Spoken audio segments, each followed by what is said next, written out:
Today's meditation, we are reading from the book of Judges, chapter 13, verses 1 to verse 7. And the people of Israel again did what was evil in the sight of the Lord. So the Lord gave them into the hand of the Philistines for 40 years. There was a certain man of Zorah of the tribe of Danites, whose name was Manoah. And his wife was barren and had no children. And the angel of the Lord appeared to the woman and said to her, Behold, you are barren and have not borne children, but you shall conceive and bear a son. Therefore be careful and drink no wine or strong drink, and eat nothing unclean. For behold, you shall conceive and bear a son. No razor shall come upon his head, for the child shall be a Nazarite to God from the womb, and he shall begin to save Israel from the hand of the Philistines. Then the woman came and told her husband, A man of God came to me, and his appearance was like the appearance of the angel of God, very awesome. I did not ask him where he was from, and he did not tell me his name. But he said to me, Behold, you shall conceive and bear a son. So then drink no wine or strong drink, and eat nothing unclean. For the child shall be a Nazarite to God from the womb to the day of his death.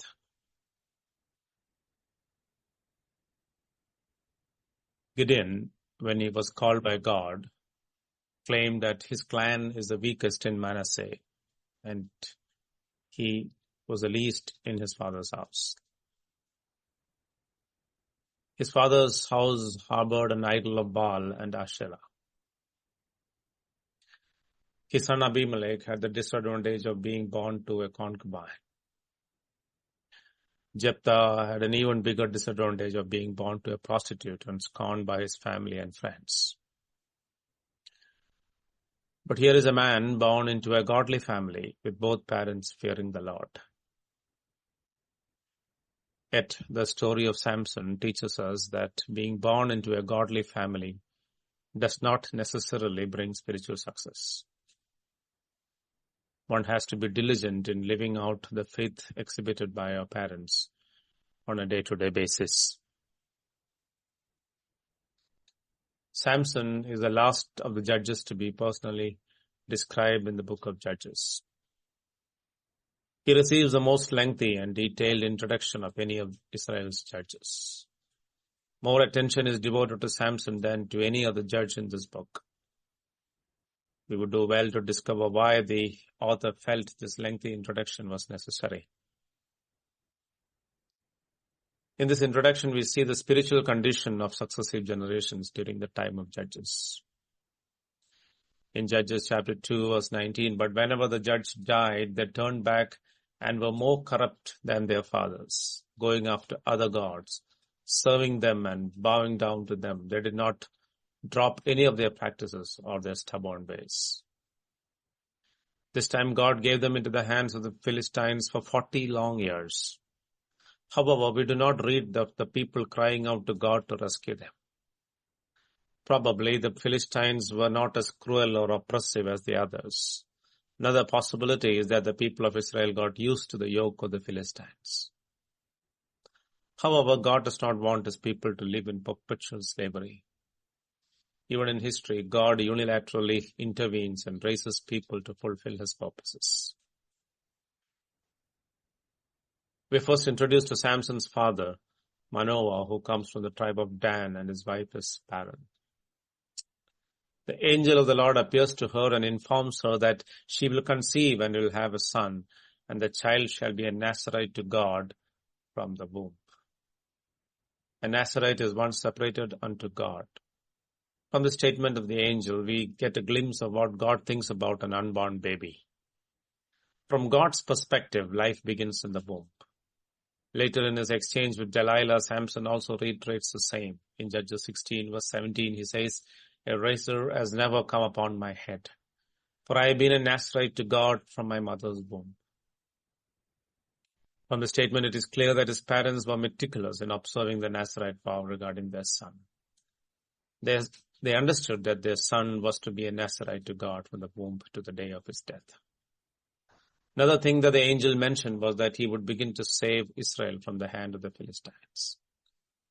It is important to note that Samson's status as a Nazarite was neither voluntary on his part nor was it temporary.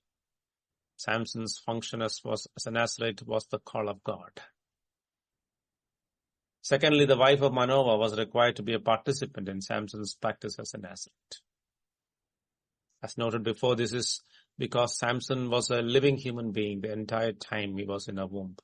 And so the Nazarite restrictions had to apply to her during her pregnancy.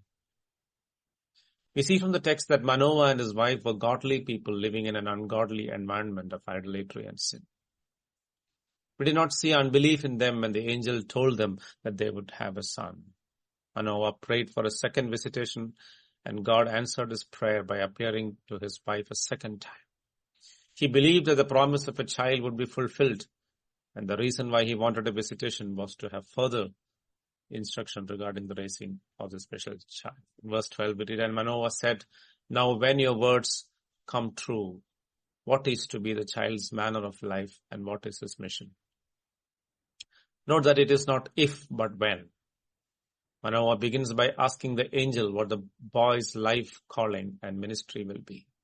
And this also raises the question of how this child should be raised. He wanted to be in the center of God's will regarding the bringing up of their child. How blessed to have such godly parents who take the upbringing of their God-given children seriously. The chapter ends with a note in verse 24, and the woman bore a son and called his name Samson. And the young man grew, and the Lord blessed him. And the Spirit of the Lord began to stir him in Mahane-dan, between Sorah and Eshtaol. We see that the parents were faithful to their calling and brought up their child as a Nazarite, according to the vision that they had. Two things are mentioned here. One, that the Lord blessed him. He may have begun to display the initiative, quick thinking, and physical strength that fitted him for his struggle against the Philistines. The second is that the Spirit of God began to stir him. Impulses and thoughts came upon him that were not those of an ordinary boy, but directed towards deliverance of his people. One cannot expect a better beginning. Let us consider the gift of children as seriously as Manoah and his unnamed but blessed wife did. Let us take the responsibility of raising our children in the fear of God. Then we may know that our children shall be taught of the Lord, and great shall be their peace. Let us raise them to be dedicated completely to the Lord, and they will fulfill his purposes rather than ours. We should do our part and leave the rest to God in faith. God bless.